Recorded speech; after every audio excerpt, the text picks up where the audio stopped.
Okay, y'all. So in this story, the lady from the housing in Phoenix, she seems like she's really concerned, and I'm sure she is. But these laws are not in the tenant's favor. First of all, they don't even have to repair your AC unit unless it's over 82 degrees inside. That is hot as Hades, okay?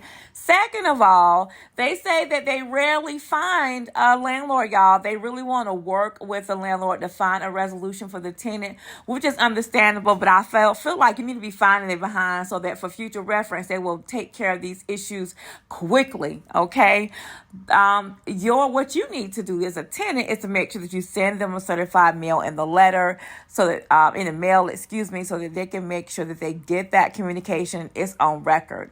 Now, if nothing is done, you can possibly get reimbursement for a motel.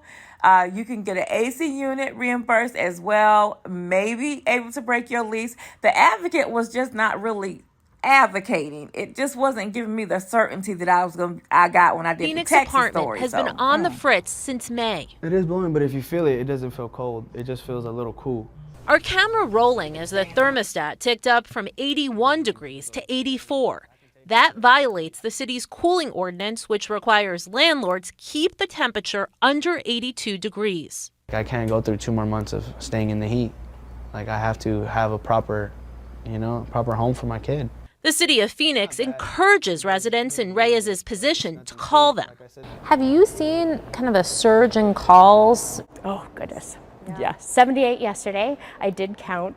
Stephanie Nader is a program manager. She advises tenants and landlords of their rights under state law. For a renter, the first step is putting their complaint in writing. When it gets this high of temperatures, it's dangerous, right? It's life-threatening. So the landlord has 24 hours in order to respond. From there, renters have several options. Ken Volk with Arizona Tenants Advocates walked us through them.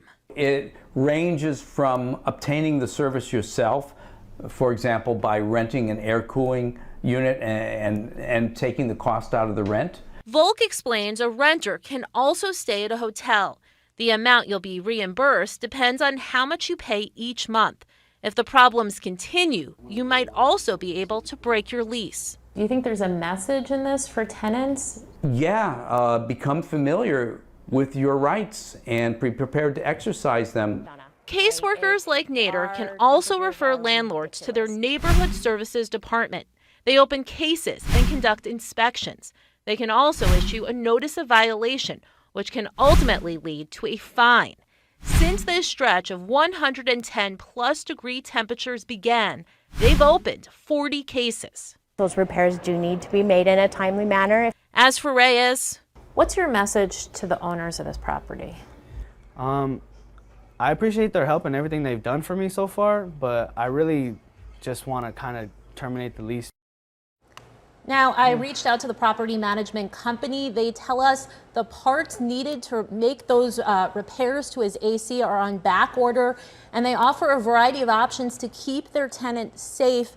Meantime, the city says fines can range from $100 to $2,500.